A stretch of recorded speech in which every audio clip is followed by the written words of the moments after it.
Welcome to Stockwatch with me, Ray White. Joining me to unpack your stock-related questions today are Kearabilwe Nonyana from PRIMEXBT and Cobus potgieter from Southern Cross Capital.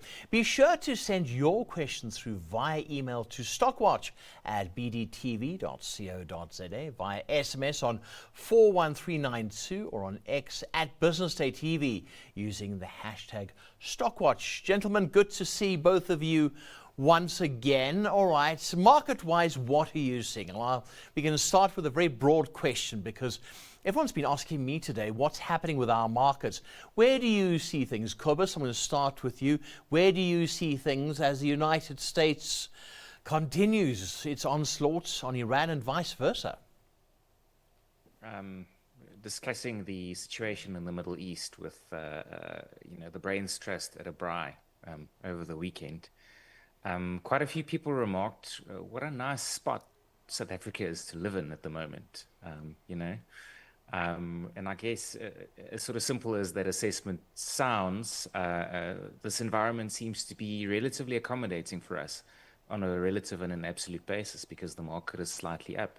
A lot of that obviously coming down to, both the insulated nature, the recent bullishness around the developments within the local economy, and more than anything else, our exposure to precious metals.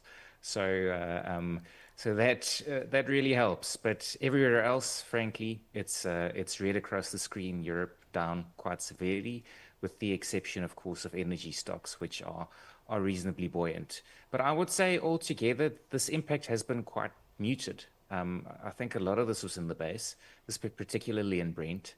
And the reaction isn't as severe. It certainly isn't being treated right now as a massive shock to the outlook for the market overall. Of course, we've yet to see what the escalation looks like and whether or not Iran can take this beyond its own borders and really impact the ability of the Middle Eastern economies to continue producing oil and exporting that oil in the medium term. But for the moment, the market seems to see this threat as reasonably manageable. Yeah.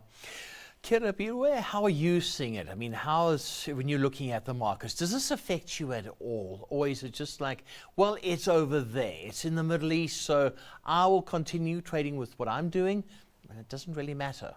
Or does it?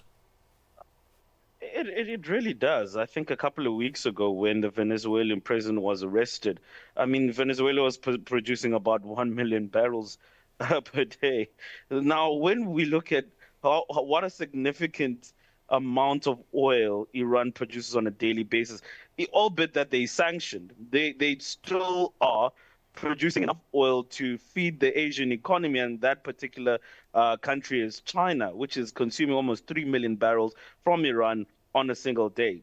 But I think what's more important is that Strait of Hormuz, which essentially sees 20 million barrels of oil pass through there every day. So for me, when I put this into perspective, it's all about timeframes. How long can this war last? Because if it goes past 4 weeks, now you're having protracted length in terms of a supply disruption in oil, and the knock-on effects of that is higher anticipated global inflation. And right now, because of the fact that the Fed is also still mulling over their mandate in terms of labor and inflation, that might also have a knock-on effect on the Fed. The Fed anticipating of 2 more cuts of about a quarter point from the Fed, and that has diametrically more view on affecting stuff like equity. So all around, for me, that is what's really going to be important. Yeah, I see that's the difficult thing as well. If those ships don't get through there and they're starting to pack up at that Strait of Hormuz, if that happens, that means, I think I was reading 80 to 100 million barrels per day of oil. It's not getting through. Like 10% of the world's supply. That's a major problem. I would think, Kearabilwe, that's going to impact on us massively. It really is, because eventually the cost of everything will go up. And that was one of my colleagues' points at our morning meeting, that we should also forget about our rate cuts from the start. I mean, our economy was showing some green shoots and a bit of a turnaround in the last quarter. And I think the welcome relief of lower interest rates in South Africa has been seen in the numbers of consumer discretionary stocks. And I feel like going forward, there's going to be, for me, a lot of people reassessing exactly what the expectation of the global economy is going to do. And albeit, when you look at the IMF and World Bank figures, it wasn't looking too great even then. All right, but the dollar is climbing at the moment, and gold is climbing at the moment, Cobus. I mean, do we get on the dollar train now? Do we get on the dollar train? Do we keep investing in gold? What do we do? Look, I'm still a bit of a subscriber to the dollar deflationary narrative. This just adds more expense that'll be loaded onto the fiscus and have to be paid down by future generations, quite frankly. So yes, the dollar strength is a symptom of a flight, so-called flight to safety. But I'm not a gold bug. But frankly, I think in this environment, gold remains a nice hedge to be in.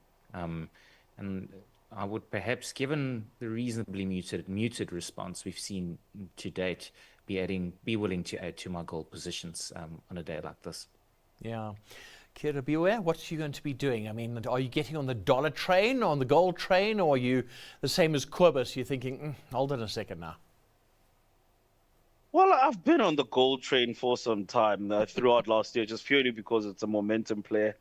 I did start my career off as a trader. So, I mean, right now for me, I was running a regression model at the beginning of February, looking at the inverse relationship of the United States dollar versus gold. And it was at about 0.96 at the time on one of the terminals we were using. And for me, it was that trade where it was a pair trade where people were selling dollar, buying gold. And for the past day, that inverse relationship has kind of has come in, and that inversion is not as close to one as it was, because we saw the dollar index reaching 97.8 level earlier on in the trading day today.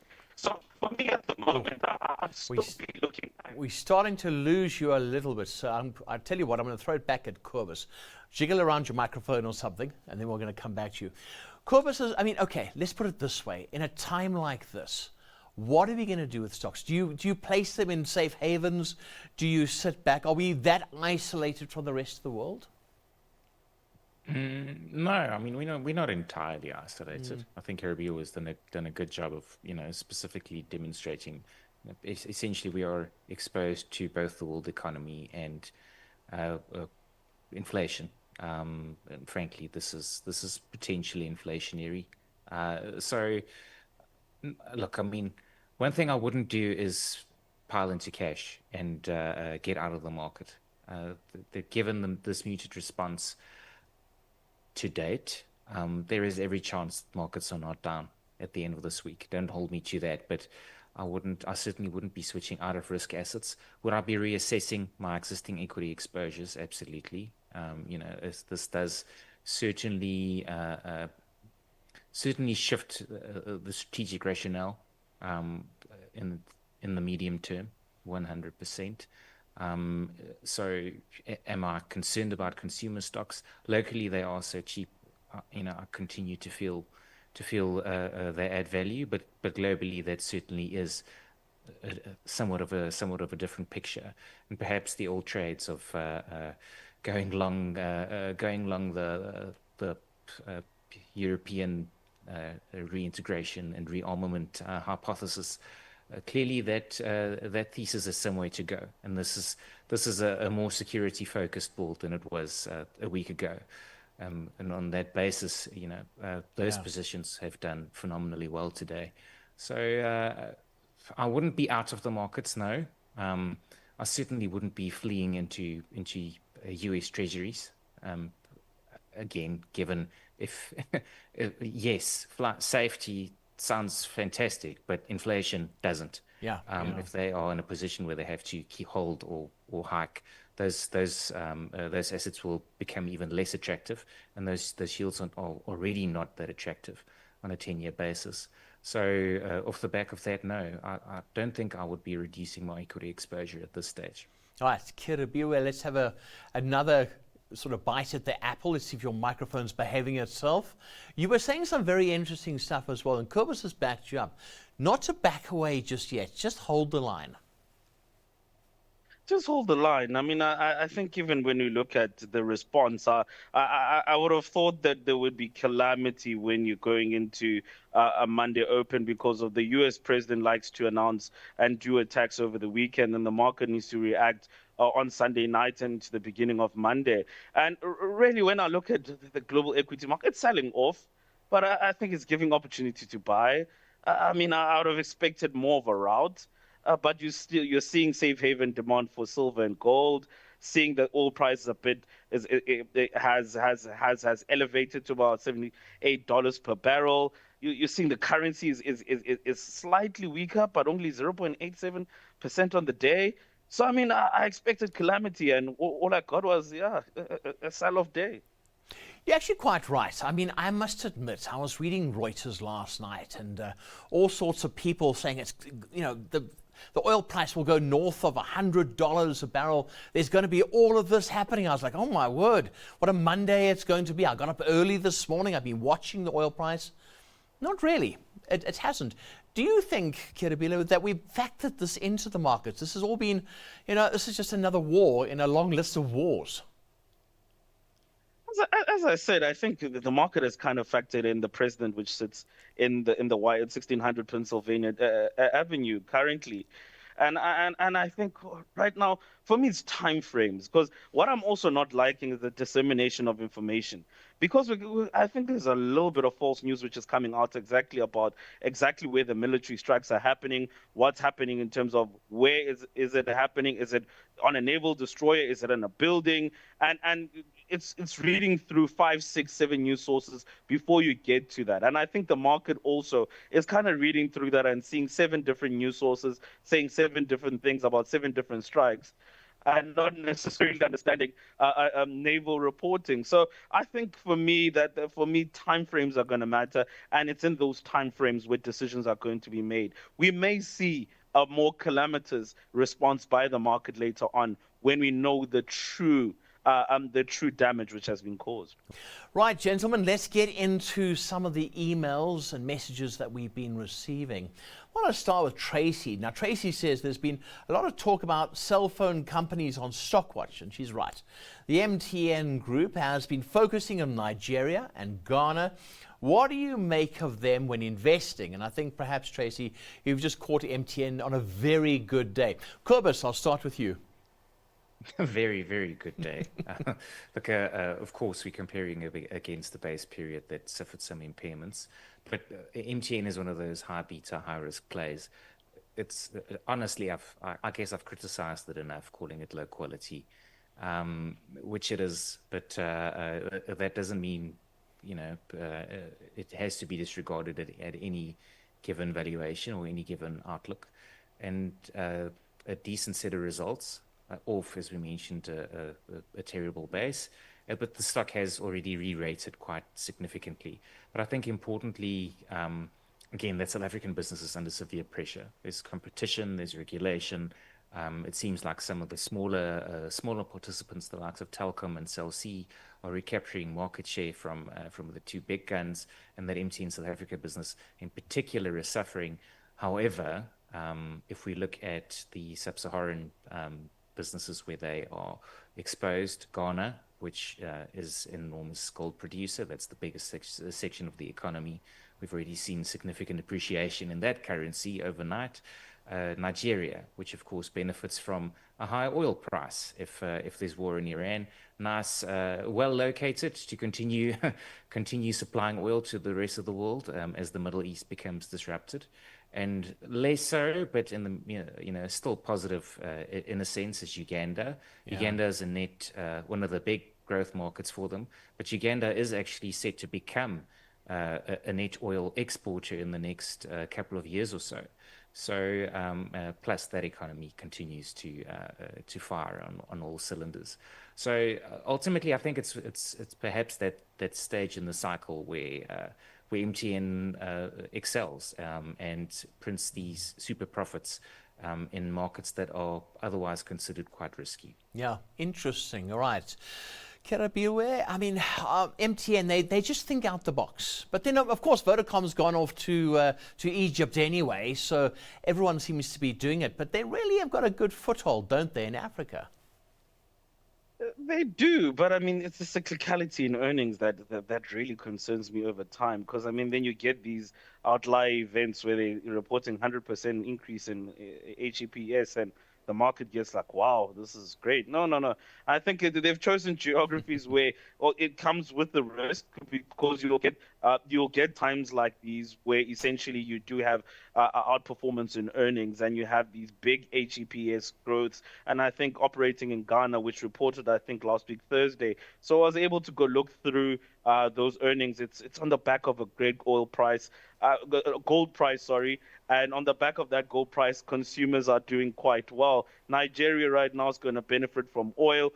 It's done 80% in the past 52 weeks, where the broader telecoms as well has outperformed. So the sector has done really well. I think the concern, as Cobus has said, in South Africa, and I think the last time we did speak about it when we were speaking about Telecom, South Africa is just very competitive for them. So look out for them, like Vodacom, to look at the rest of Africa to eke out some gains. Yeah, interesting stuff. All right, Tracy, I hope that helps you. Here's one, Italtile. It's from no one. The person didn't give their name. No name. Italtile appears to be an evergreen share, but there are underlying problems. Right, Cobus?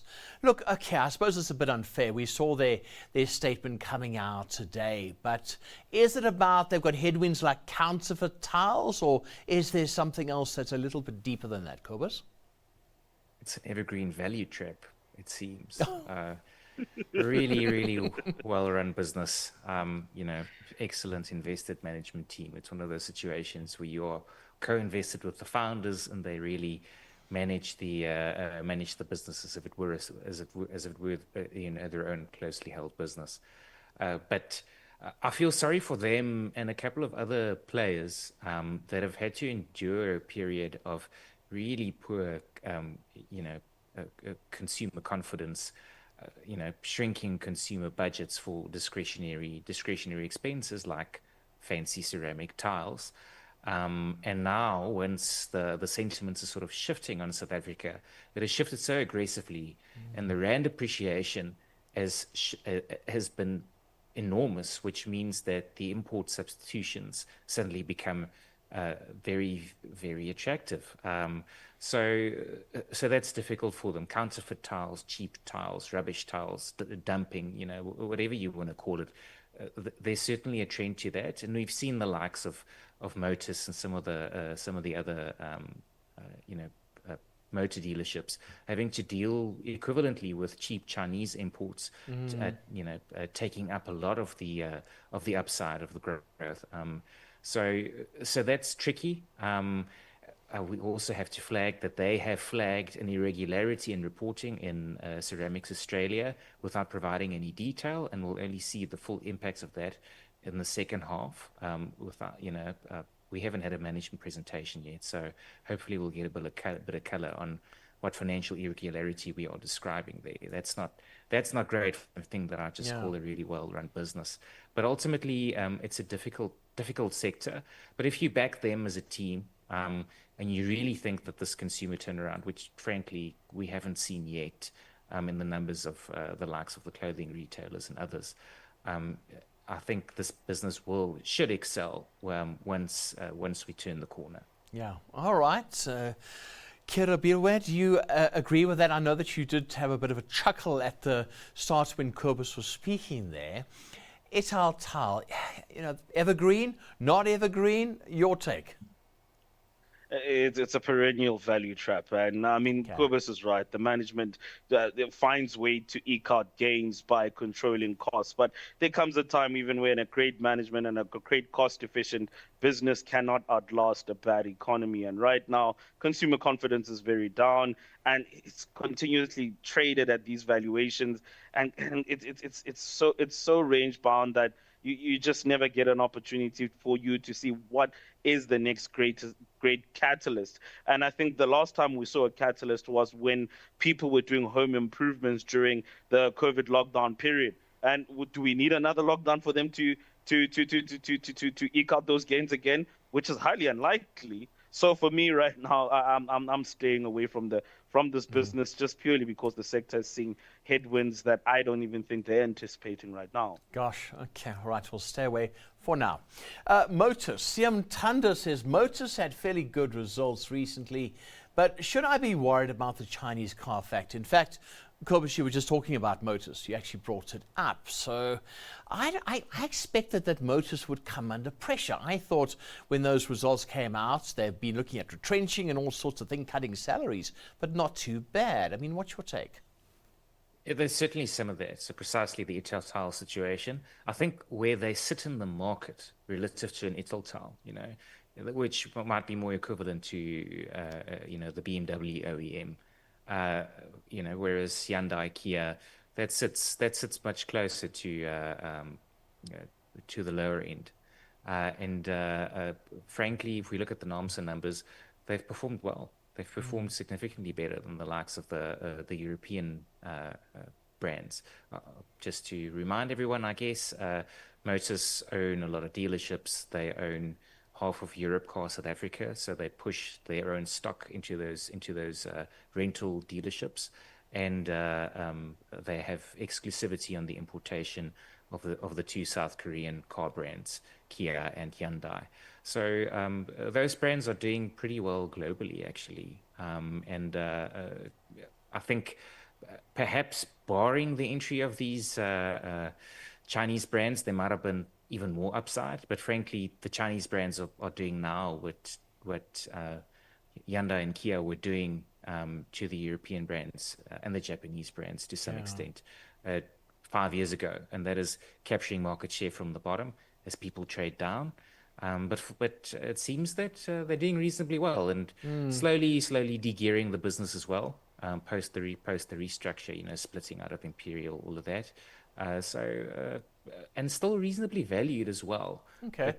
But you're right. There is some risk from further, this robust trend. Sure. The Chinese brands are certainly undercutting on price, but for the moment they seem to be competing pretty well. That's interesting. Right, the moment of truth has arrived. Kearabilwe, what is your stock pick this evening? Yeah, no, I mean, the last few times Cobus and I have been on, I've picked VIX futures, and as the core options, my March 26 are in the money at the moment. Not to blow my own horn, but I'm doubling down on that trade, taking May 26, 27 strike call options on the VIX future, just purely on this the volatility which we are seeing right now, and not knowing how long this war is essentially going to carry on for. I'm just taking that bit of a hedge into my portfolio at the moment. All right, there we go. That's a wise choice. Cobus, where are you hanging your hat on this evening? So they reported earnings this morning, the JSE themselves. Okay. So again, without having to stick my neck out too far in terms of the direction of this market, the one thing I do anticipate is flow and volatility and a changing of minds. Given both the robustness of the precious metal sector in particular, this is the highest quality market globally for you to get precious metals exposure, and precious metals exposure sells at the moment.